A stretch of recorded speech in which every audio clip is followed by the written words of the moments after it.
Welcome to the Chaos Plan, where the odds may not always be in your favor.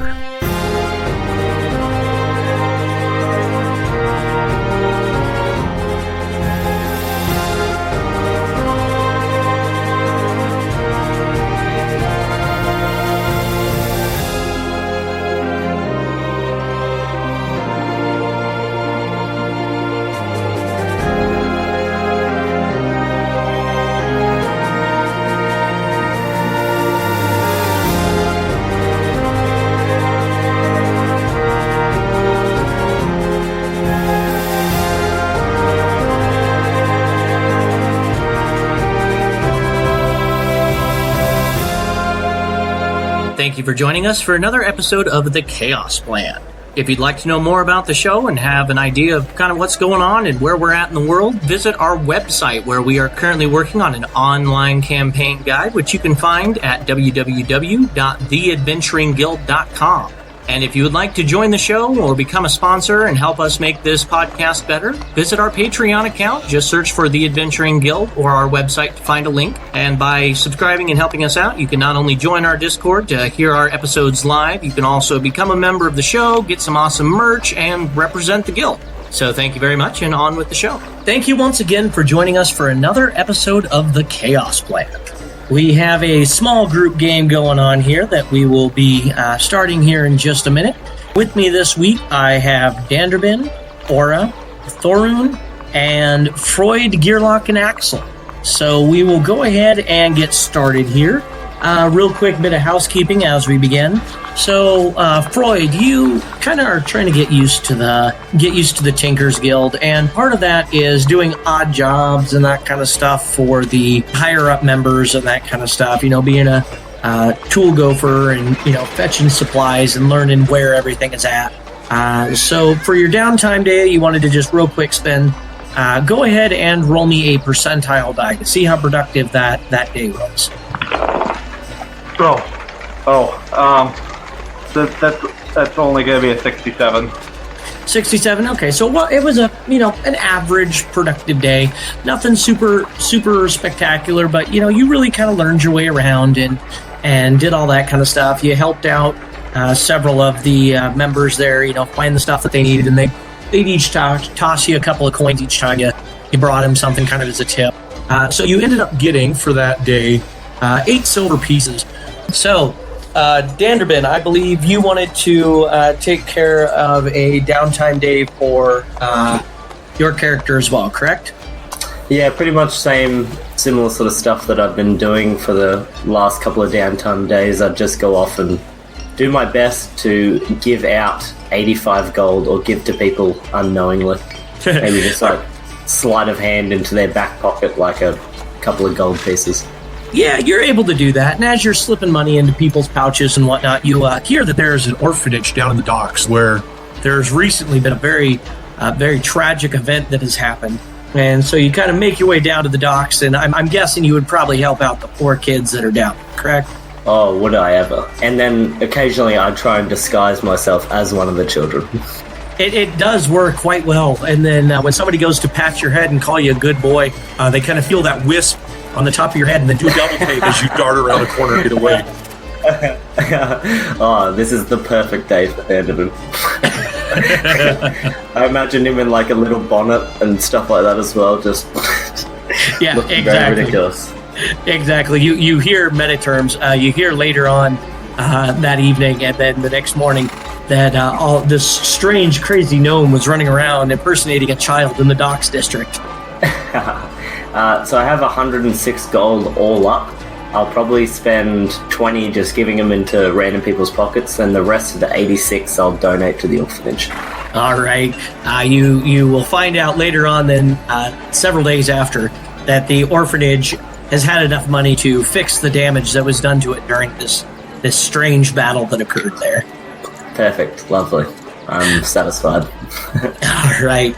So then we will go ahead and get started. So now we are officially on the 24th of planting.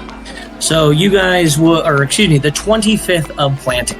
So Aura and Thorun, you were able to do a lot of investigating the day before on these strange disappearances that have been occurring in Arcadia and the Elemental Islands as a whole. You investigated several individuals that had disappeared and talked with their families and tried to get an idea of what was going on. And you realize that you're probably going to need some help. And so you head over towards the job boards type area to, see if anybody else is taking interest in that flyer. And so while you're waiting there, Danderbin, while you're out gallivanting around trying to figure out who else you can throw money at, you see Aura and Thorun standing there near the job board, kind of looking inquisitive at some of the people there. Oh, hello, Aura, and hello, my lord, Thorun. Hello, Lord Dandy. He definitely chuckles to himself. What is it exactly that you're out doing today? We're just out trying to finish up investigating why all these people are disappearing. I don't believe any of this news has made it to my ears. Whatever are you talking about? Well, apparently there's been a lot of people going into portals and then never coming back out. Or at least coming back out in any place that we know of. And before you ask me, say no more. I'm in. Let's go. Well, that was quick. All right. So I'm glad I didn't have to railroad that. You railroaded yourself. So you guys begin then walking around the guild district. You waited a little while. You didn't see anybody super interested in that job flyer since there isn't much in the way of pay. And it's kind of a goose chase. There isn't a good direct route of getting this done. So you begin kind of looking around, seeing if there's anybody that looks like they could use some work or looks like they're bored and want something to do. And as you get around to the top side of the guild district near the Tinker's Guild, you see standing in front of the Tinker's Guild is a half-elf individual and seems to have a great metal man behind him of some variety. And he's just kind of taking in the sights, it looks like, just kind of looking around. Doesn't look like he's going anywhere at the moment. That's an awfully big coffee pot you have there. What is that exactly? Hi. That's Axel. He's not a coffee pot. I think we can get him to possibly do something like that, but I don't want to find out. But he's actually a warforged. No, this is Axel. He's a warforged. I actually built him while I was still going to school back in Bayport. Is it alive, or? Yes. Not really. He's not really sentient, but I can make him do things. And so what all would you guys say to him to try and convince him to come along? Have you heard about the people going into portals that are disappearing and not coming back? Do you want to help us with that? And your giant metal man friend maybe too? Very subtle. Oh, yeah. Well, I heard about the whole portal thing. Now, I came through a portal and I ended up here, if that would be a help to you. Are you from another dimension? No, I don't think so. I still believe Fayport's on the same dimension as you guys. Oh, yes, Fayport. Yes. I forgot you said that, sorry. Yeah, I took a portal through the Feywild, and I ended up here. Is that the kind of portals you're talking about? Yes. Yeah. Yeah. No, people disappear. Basically, it'd be like you taking that portal, but instead of ending up here, we don't know where you ended up. That's basically what's happening to everybody else. Well, I mean, you don't just walk through a portal. I have a map of portals. Like, it shows one to the Summer Court, the Winter Court, the Wild Court. Wait. I think that has something to do with what happened to me the other day. I believe that I made a pact with a powerful entity of the Fae. In fact, I'm pretty sure I know I made a pact with the powerful entity of the Fae. I think you're a little crazy. The few Fae I've come across are a bit wild and don't seem to quite want to mingle with us. Oh, maybe it was just a dream. I think I might have said too much, but anyway, portals. I'm pretty sure that, for, in exchange for a couple of things, I could help you out, perhaps. Well, I believe that, it's a gold a day, isn't it? Yeah. Upon completion, you guys will be paid a gold a day for every day that you spend investigating. this? Well, it's, right now the job pays about a gold day for each day that we spend investigating, but we don't get paid until we actually solve this. I look at my Warforge, like, it might help with my research funds.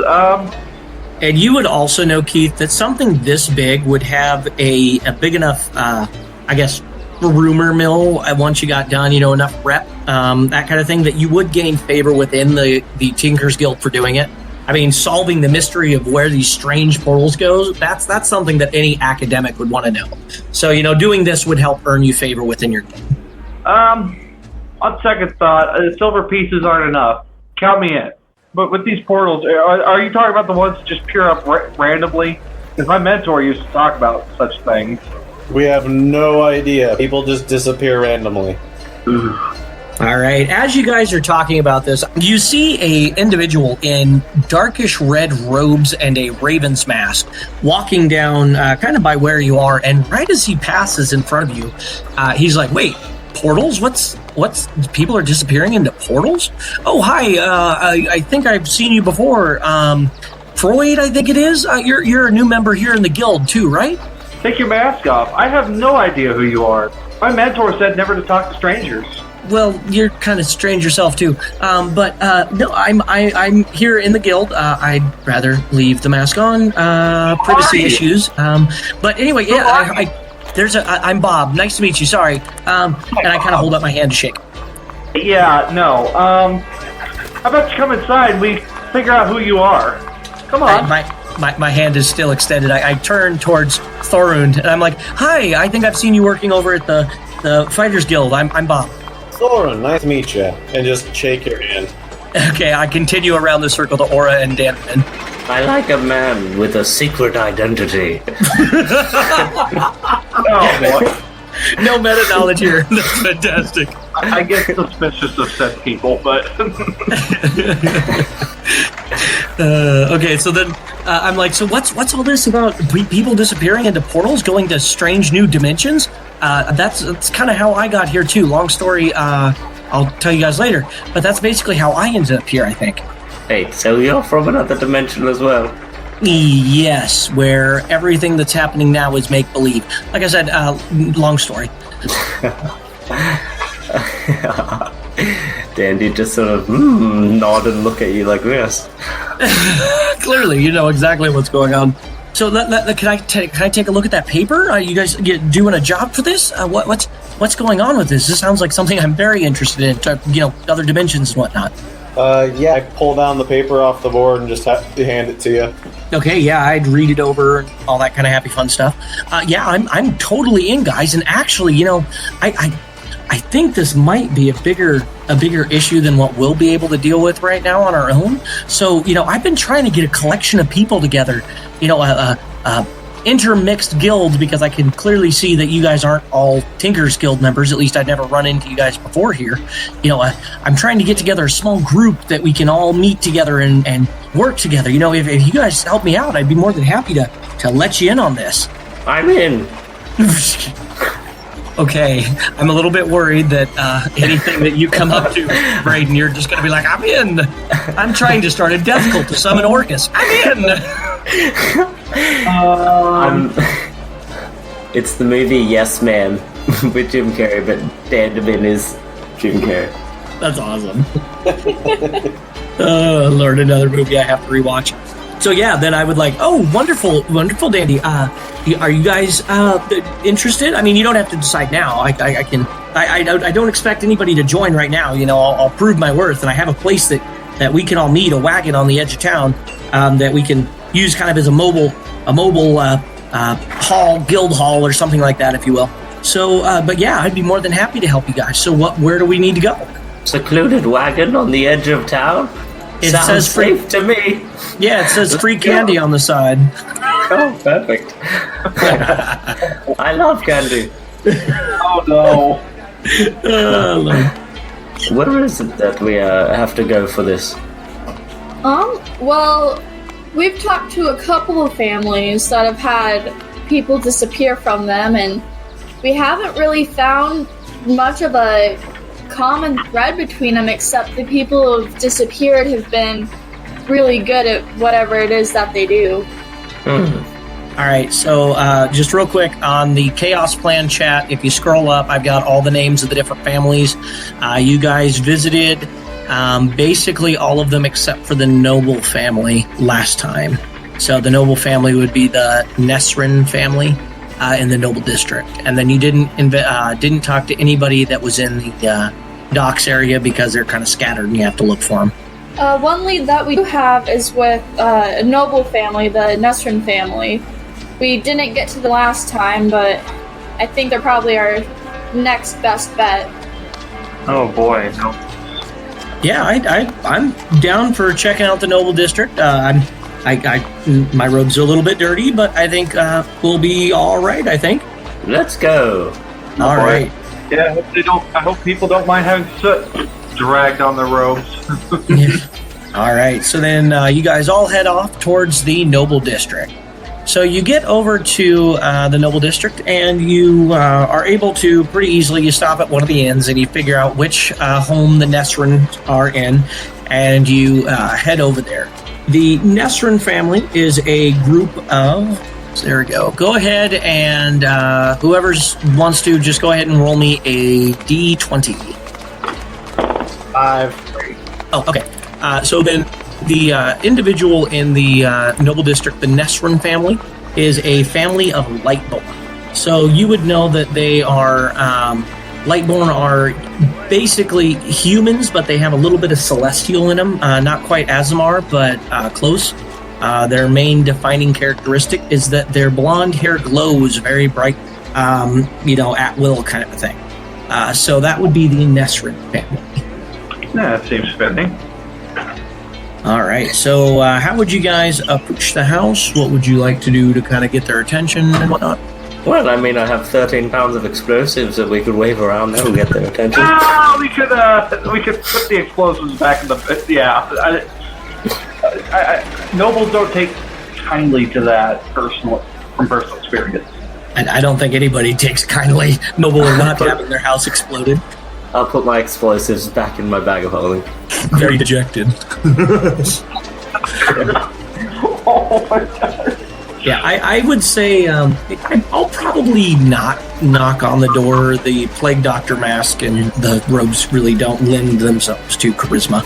Yeah, I mean, I think, I'm a little intimidating with my friend here, but I don't know if I know how to talk to other nobles.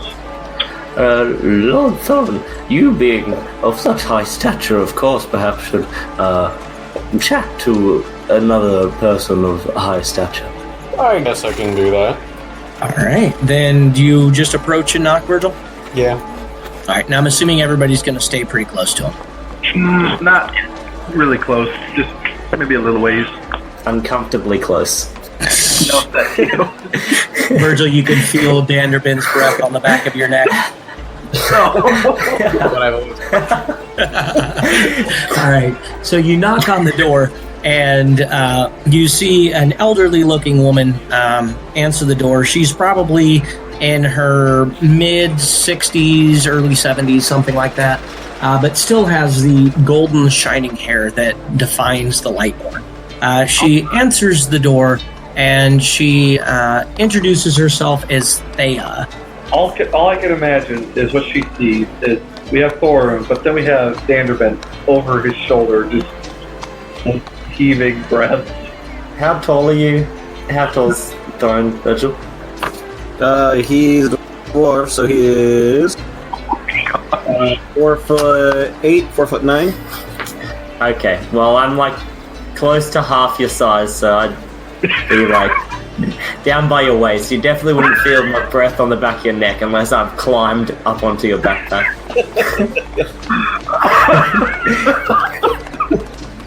You can't write this stuff anymore, Andy. You feel my breath on your lower back. Even creepier. So Thea Nesrin answers the door, and she, as I said, is in her mid-60s, but still has that radiant, glowing hair that all Lightborn have. and she says, "Hello, how can I help you?" Yes, we are here investigating the disappearances that are going on. We understand that you know somebody or have someone in your family who has disappeared. Yes, unfortunately, our daughter Margot has disappeared. So Margot, your daughter disappeared. Where did she disappear that you know of? Well, I thought she was in her room, but she had a habit of sneaking out on occasion. She liked to hang out with some of the folks down in the cauldron and in the docks, which was a little bit less than great, but that's what she enjoyed doing. So we're not sure exactly where she disappeared from. How long ago has it been since she's gone? Go ahead and roll me a d12, Vergil. 8. She disappeared 8 days ago. Then. Just a week, and depending on how long. Was your daughter exceptional at anything? Oh, she had a very bright mind, that one. She was always able to memorize things extremely quickly. We think she might have had a touch of magic in her, but she hadn't ever really applied herself to those kind of studies. But if she would, I think she would have been very good at wizardry. I looked at my companions. Anything else you guys want to ask? How old was your daughter? Our daughter, my granddaughter, was 17 years old. She was almost getting ready to do something with her life. She was just finishing up her schooling. I mean, let's not talk about her as if she's gone. I mean, she could come back. We'll probably find her, in fact. I really hope you do. And you see that she has a single tear running down her cheek, and she says, "Oh, I really hope you do. She used to hang out at the docks at this little tavern called the Salty Goblin, but we'd always tear her away from there as quick as we could." Is there any reason to go down there? Any friends or anyone in particular that she would go to meet? We're not sure. She was always a bit of a wild one. She liked hearing the tales of the sailors and the soldiers, and that tavern is right along the shoreline. So that was where the crew members that would get off of the boats, that's usually the first stop that they would hit, was the Salty Goblin. I think we better go and ask some questions in the Salty Goblin. Well, probably not just a couple questions, maybe a couple drinks, but okay. Yeah, we can do that. If you do find her, please come back. We are offering a reward for her return. Yeah, I'm sure we can find her along with, I guess, whoever else has gone missing. Well, thank you very much. Then I give her a deep dwarven bow and say, "You have our word, my lady," and yeah. I mimic the bow. Alright, so off to the docks then. It wouldn't be too bad of a trip. So I'm going to clamber onto Axel, get ready to go down. Make our way to the docks. All right, you guys make your way down to the docks, and right along the shore, what looks like to be a small boat of some kind that had been run ashore and moved, another 10 or 15 feet up onto the actual land itself, is a rundown, ramshackle-looking place. And the sign out front looks like it's been repainted over several times, and whoever did the painting did not know Common very well. But you can make out the Salty Goblin painted on the most recent layer. I kick the door in. You kick the door in. All right, you kick the door in, and the door completely crumbles to the ground. It was barely on there as it was. You're pretty sure that it's been broken down several times before. I shout, "Tell me where Margot is!" You kick down the door, and all you see on the inside of the establishment is an extremely drunk and passed out goblin on the floor. Otherwise, it is just very run down and broken. I pick up the door and put it back next to the wall. Lean it on the wall. Yeah, you're able to lean it up against the wall. Make a mental note to myself to come and fix that later. All right. Okay, so would you say he is in a state of poisoned or something of that nature? Yeah, he's completely drunk, unconscious. This is still fairly early in the morning, so you're pretty sure that he's still sleeping off whatever happened to him last night. Okay, one sec. I might have something to fix that. Okay. Unless we want to try to wake him up by other means. We could do that too. I pull from my bag or my pouch that I got from the Fae. I just rolled a 4, which is a herb with the same properties of antitoxin. I'm just going to sort of hold it up in the air towards Freud and be like, I think this helps with poison of some kind. I don't know whether alcohol is poison. What'd you pull out? Run that by me again. It's like a herb that has the same properties as antitoxin. I don't know whether it would do anything to do with alcohol, but I just sort of hold it up. Well, I'm not putting it in his gullet. Bob would then go over there and first I would say this is going to be a bit gross, but he's a goblin, so I don't think he'll care. And I'm going to chew up the leaves just a little bit to get it all worked together, and then I'm going to put it in his gob and wash it down with something that's there. He swallows it, and after 5 or 6 minutes, he starts to come to. This is like a baby bird being fed in my mind. Yeah, that's kind of exactly what's happening, only I didn't do the mouth-to-mouth. I just kind of chewed it and then took it out and then stuffed it in his gob. So he is now kind of getting up and awake. Bob has then stepped back from the rest of the group, pulled a flask out of his belt, and is trying to wash away the taste from his mouth. So I'll let you guys do the talking so I'm not talking to myself. Look, Hey! What's going on? It's the bright out. Too early to open the bar. Come back at night. Oh no, we're not here for drinks. Oh, then no solicitors. Yeah. No, we're looking for people. There's a lot of people that come here at night. Who are you looking for? Margot Nelson. Margot. Oh, yeah. That one. She's a sweet girl, but she really shouldn't be down here. Where did her parents offering money for her return again? They do that on occasion. Yes. Well, she'll turn up at some point. She'll probably be in tonight. It comes in every few nights, and her folks come down here and yell at me to keep her out. But The customers like her, so I'm not going to hurt business that way. How long has it been since you last came in? What day is it even? I don't know, truly. It would be the 25th of planting. Bob would say through a mouthful of swill that he's been drinking. So he's good. Oh, 25th. Said 7, 8, 9. The days kind of blend together. But these, I take a drink for every drink they buy. So I'm not exactly sure. Yeah, it sounds about right. I look over at the others. I'm my own best customer. Oh, God, I don't feel good. Yeah, I bet you don't. I'd say, well, you mustn't have a very good memory if you're always drunk. But do you remember if she mentioned anything or anything was on her mind last time she came here? Last time she came in, the guys were doing their usual. They were playing bones and they were drinking, and I lost a lot. And then I remember a couple of them paid their tab, and they were talking about something they found down at the water's edge. There's a strange glow right on the at the edge of the land by the Lighthouse towers. And I remember she was really interested in that glow that they were talking about.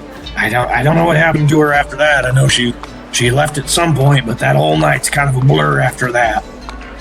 Well, thank you for your cooperation, Thorun. Well, I was just saying, and where is that water? Where is that tower at? Oh yeah, it's the south tower of the lighthouse. Lighthouse is out there on the end of the bay. They were talking about seeing something by that south tower right along the shore. Strange glow. I mean, those towers are always glowing a little bit, but they said that this was different this time. Maybe it's time to go and check out this strange glow. Also, I broke your door, sorry. Oh, it happens nightly, pretty much. They have big arms, those sailors, so they slam it and break it all the time. No worries. But yeah, let me know if you find old Margot. She's a hoot. I guess I just hadn't realized that she hadn't been in. Oh, if you find her, let me know what happened. She's kind of a favorite here.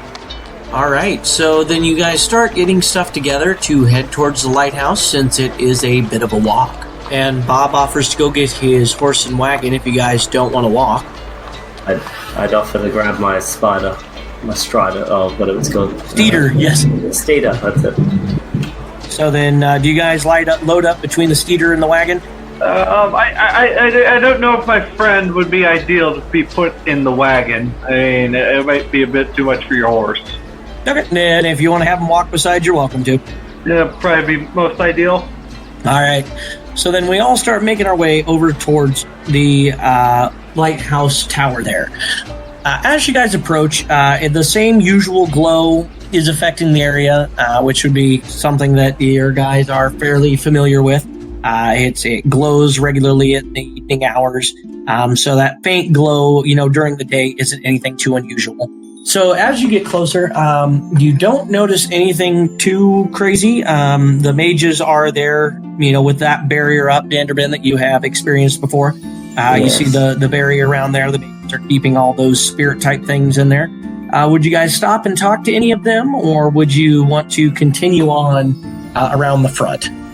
I think maybe talking to probably the closest mage to us, or closest mage to the sort of area that we've come from, would be a good idea. All right. So who would like to approach and say what to whom? Aura, what is your class, sorry? I'm a soul knife, so I do like a lot of psychic stuff. Hey, Aura, you're fairly magical, I guess. Would you like to talk to these people? Last time I tried to talk to them, they didn't really understand what I was saying very well. Yeah, I can try.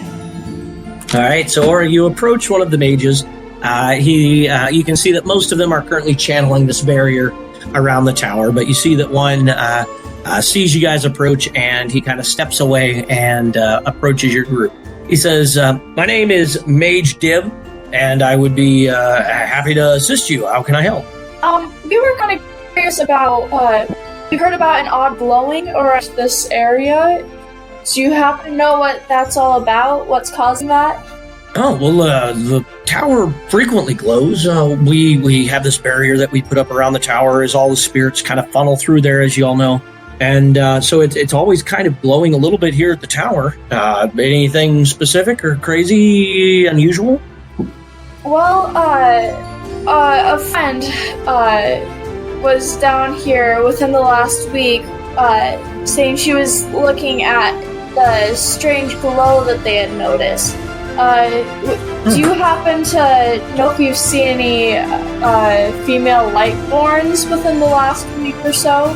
Now that you mention it, I do remember the guy saying that there was some gal whose hair was, lit up and glowing that was walking down over by the shore. I remember hearing that now. I didn't see her personally, but I know, the guys were saying that they saw somebody. Now that you say that, I don't remember her ever coming back this way. The guys who saw her, are they here right now? Yeah, they're unfortunately they're inside the tower, but what they told me is that they saw her walking along the shore and then he would kind of point off in the direction right along the shoreline and said right over by the shore there. They saw her right before right before it slopes down into the beach before it hits the water. Saw her walking that way, and that was the last they saw her, I think. All right, well, thank you for sharing that with me. I feel like this is exactly how Jaws starts. The young girl walks down into the ocean. Yeah, exactly. All right, so then what would you guys like to do from here? Let's head in that direction. All right, you head down towards the beach, and the grassy, kind of area around the tower itself slowly gives way to a bit of a hill. And at the top of that hill, you can see out over the ocean, and it's a very wide and vast area. You can see off in the distance to the other side the identical tower on that other shore, and you guys are able to make your way carefully down the beach type area. There doesn't seem to be anything super strange about it. There are various footprints around this area. You can see some dig marks where the tide and where the waves haven't washed the signs away of people, digging for shellfish or something along those lines. Other than that, nothing super out of the ordinary to the naked eye. would I be able to use my super perceptive old man eyes on the way down just to, like, really scan the ocean for any slight differences in, like, color or anything along those lines? Yeah, go ahead. What do your old eyes see? 21. 21, damn. You definitely push your spectacles clear up. So you're able to, as you inspect the water, you don't notice anything super odd about the water.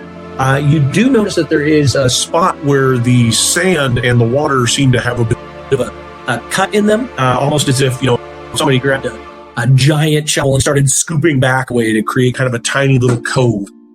It's been, lapped at, and the tide is gone, and so a lot of that has worn away.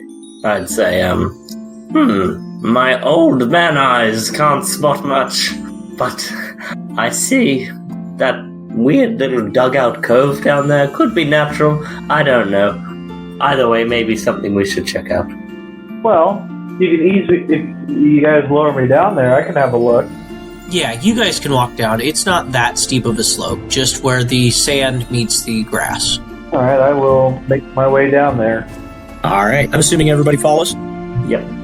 All right. As you guys get down onto the beach, you notice that there are dig marks where people have dug for clams or whatnot on the beach that the waves have not yet lapped away at. You also notice it is fairly trash-free, considering how close it is to the nearest city. And you guys also basically just see boats out on the ocean. Other than that, that is about it. If anybody wants to give me a nature or perception check, go ahead. Ooh. 12. Perception. 12? Okay. Anybody else? That was a 23, get me. Is that perception or nature? Perception. Okay. Virgil or anything from you guys? Nope. I have sand in my eyes. Okay.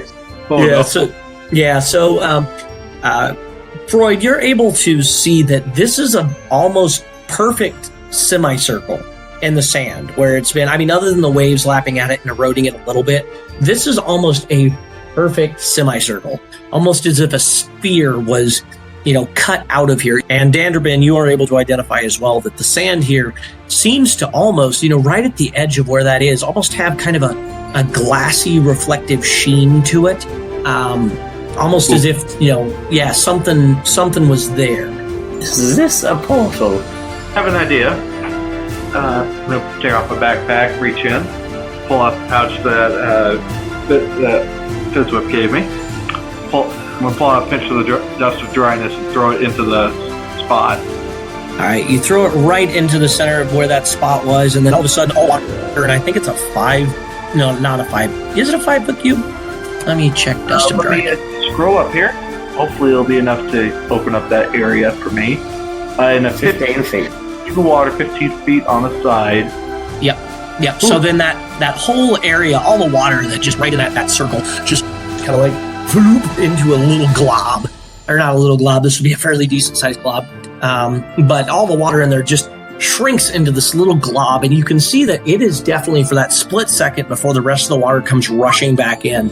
If it wasn't for the waves and whatnot, it would be a perfect half sphere from what you can see in the sand. And the sphere goes down. Yeah, the sphere goes down about 1.5 feet in depth, and it's about 5 foot wide. Are we standing very close to this thing right now?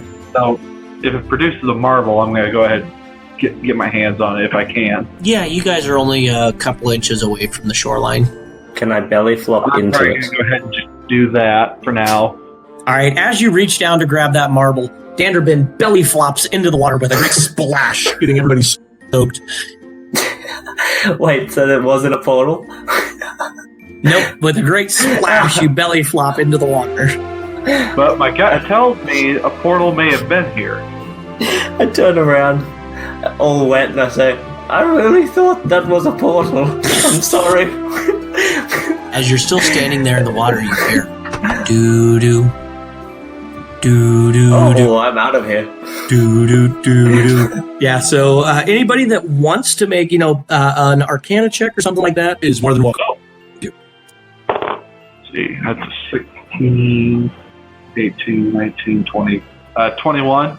Yeah, then you would definitely be able to tell that there was some sort of major magical discharge here at some point, and judging from the perfect half-sphere type shape in the sand, and the fact that the waves and all that haven't washed it away entirely, means that there was some sort of extra bit of work that was done here. Upon closer inspection, you also notice that there's kind of an edge of glass around it, almost as if a great heat or something was produced when this happened. Okay, I am trying to recall what the wizard I spoke to. He said there was like a pattern to these, like partially random patterns to the portals that keep showing up. I'm trying to remember what it was.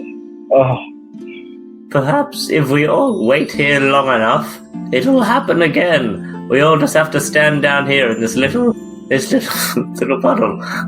I don't want to be too close in case that thing expands and takes us with it. Because if we end up in the Shadowfell or something like that, we're not.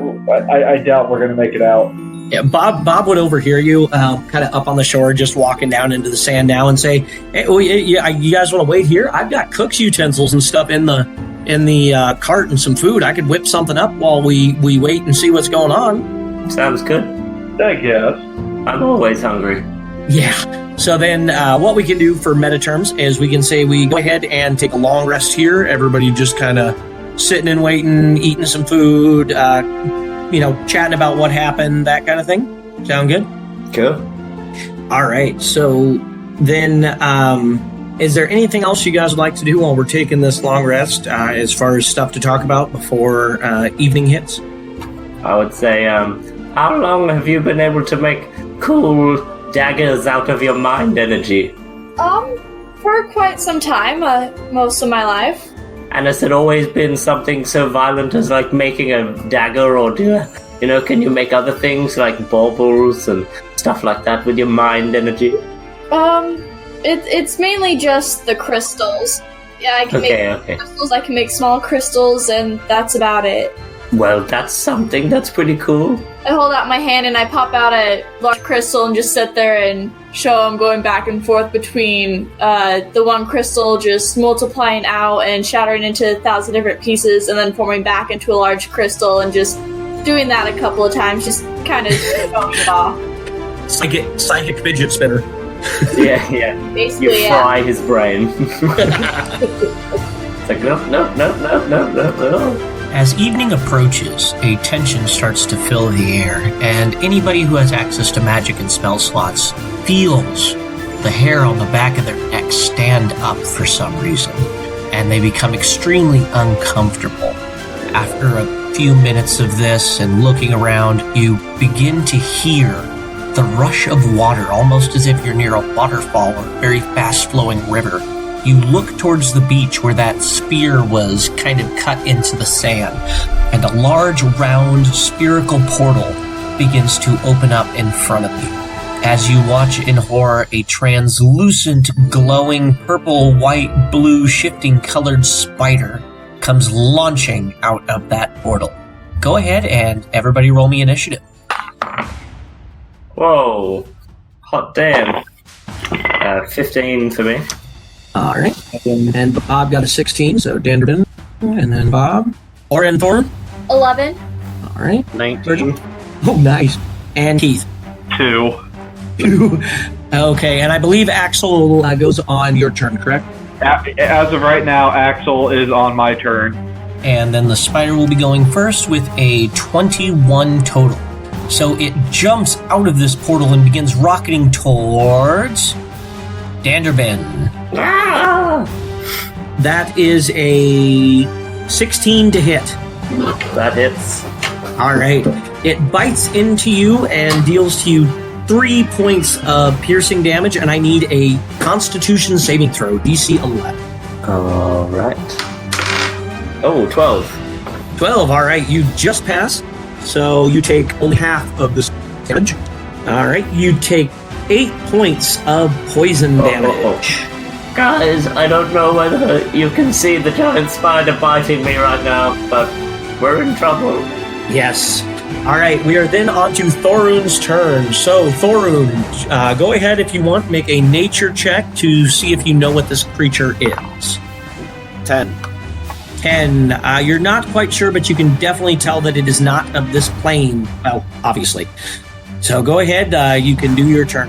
Who comes after initiative? It goes the Spider, you, Danderbin, Bob, Aura, and Freud. Okay. I will jump up and, super speedy run to it, and I will attack. That's gonna miss. And then my bonus action to attack, that is almost guaranteed to miss as well. So that's my turn. Okay. We then move on to Danderbin. Go ahead, Danderbin, and make a nature check and see if you can identify what this creature is. 20. A 20. All right. With a 20, since you have a steeder, kind of know about the spider family. This is a phase spider. Oh. So a spider that comes out of the ethereal plane. Oh, damn. All right. Go ahead, and what would you like to do?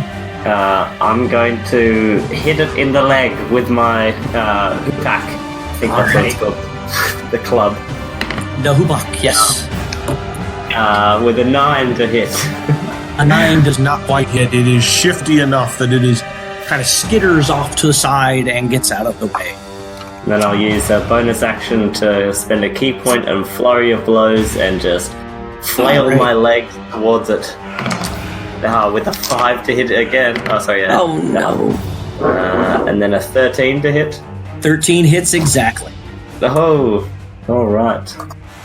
Cool. So it's going to take a whopping 4 points of flailing leg damage. Oh, no. Oh, right.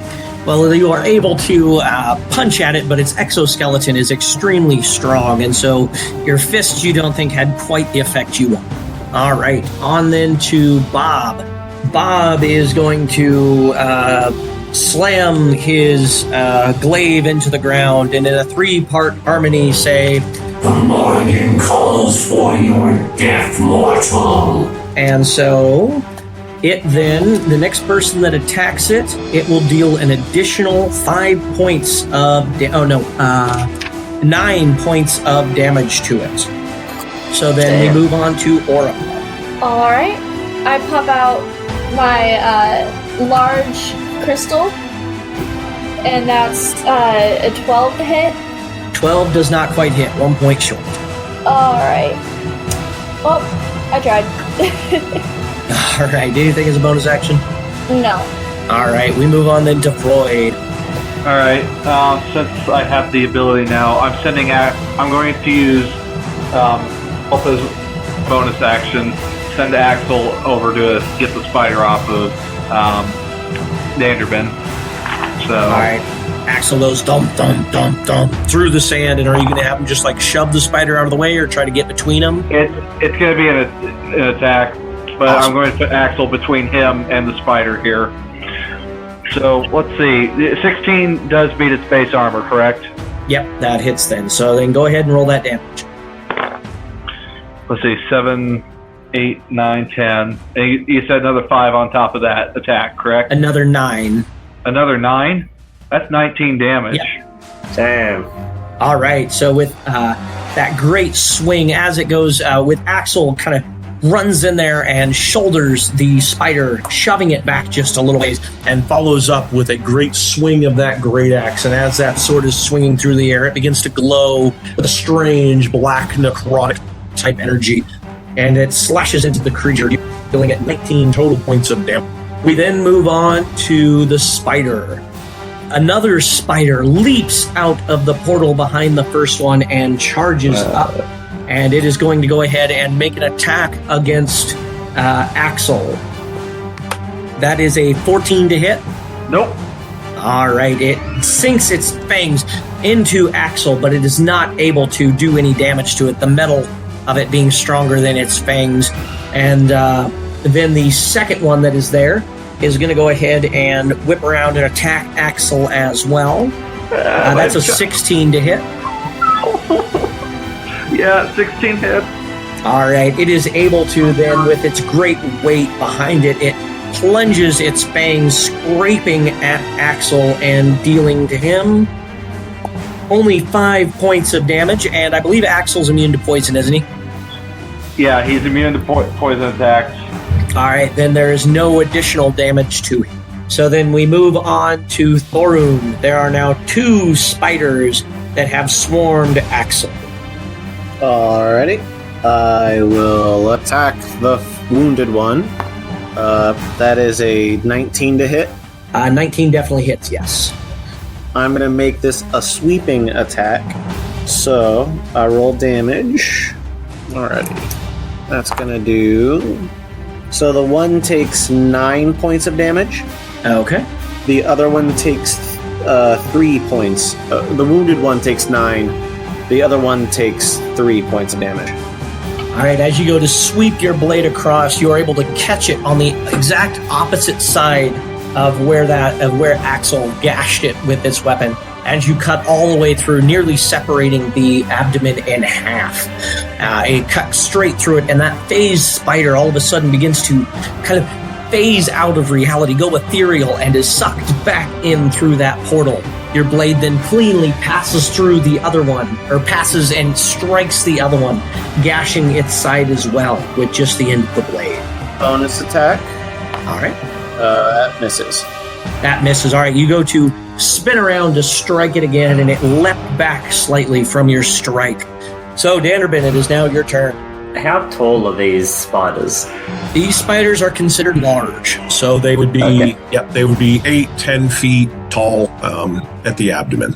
Okay, yeah, definitely. I'm going to use a action to...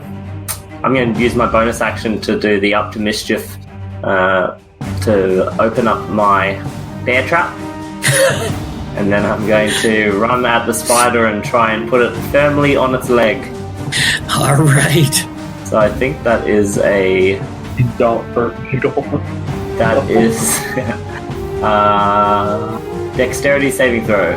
All right. That was a... Let's see. 9 plus 2 for 11. 11 failed. All right. It snaps closed. What's the damage? 3 points of piercing damage, and now has a bear trap on it. All right. You see that it kind of tries to spin around and look down it as that bear trap clamps down on it, but it isn't able to get, it isn't able to see the leg that it's clamped onto, and it seems extremely pissed off by this action. I am my turn. All right. It is now on to Bob's turn. Bob, now that he has his mask back after that mistake by not having it when I went running, is going to use a cantrip, Booming Blade. So you see that his glaive begins to kind of have a sonic type resonance about it, and he slams it into the phase spider. So let's see if it hits. That's a 16 to hit, so that does hit and deals to it 9 total points of damage, and then it needs to make a saving throw. Oh, yeah, that's an 18. So it passes the saving throw. So the sonic energy of Booming Blade has no effect as it strikes, but it still deals that damage. And then that is the end of Bob's turn. So we move on to Aura. Alright. I'm going to try to shoot the shard at it once again. That is an unnatural 20. Yeah, that definitely hits. Alright. So I take the shard and I basically just kind of, I guess, shoot it with my mind towards the closest spider. And that is 8 points of damage plus 2 psychic damage. Very nice. It is down to single digits in health as this shard of mind energy strikes it right in its face area, and you can tell that you definitely put out a couple of its 8 eyes as it slams into this, and it rears back in obvious anguish. We then move on to Freud. Okay, alright. so that way Axel doesn't get torn up because he's already in really bad condition from this.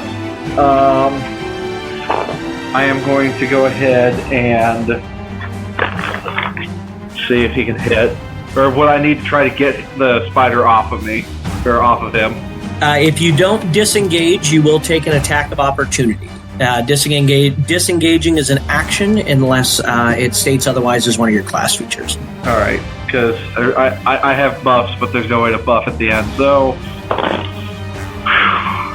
okay, that's going to be a 23. You're attacking? Yes. Yep, then that definitely hits. All right, so 6. That's going to be another 9 damage from the great sword. All right, as the great sword comes down on top of the face of this spider, it cleaves it clear in half, just like the last spider. It phases off into kind of this ethereal halfness and rockets back through that portal. Just as you guys try to take a breath, you see another spider erupts from the portal and charges at you guys. Is there anything else you would like to do, Freud, to end your turn? Just because it is a bonus action, I am going to put... Alright, who has lowest hit points right now? Or who has lowest AC, the group? I have 13 out of 24 HP. I'm putting Freud in front of Danderbin, so that way it puts his AC up to 16. Cool. Alright. As the help action. It's a bonus action, yeah.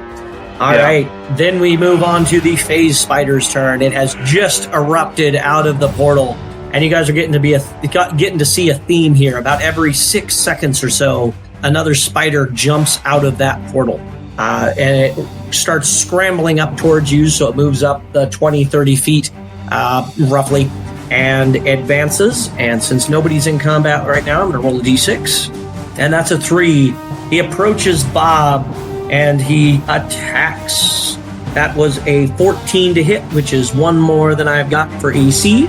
And he bites, dealing 9 points of damage to Bob. I then need to make a Constitution save, which I failed with a 2. And I took 13 points of poison damage from that. What? So Bob is not looking great at this point.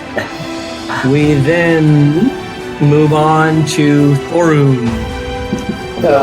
Run up and attack. That's going to miss. Bonus action attack.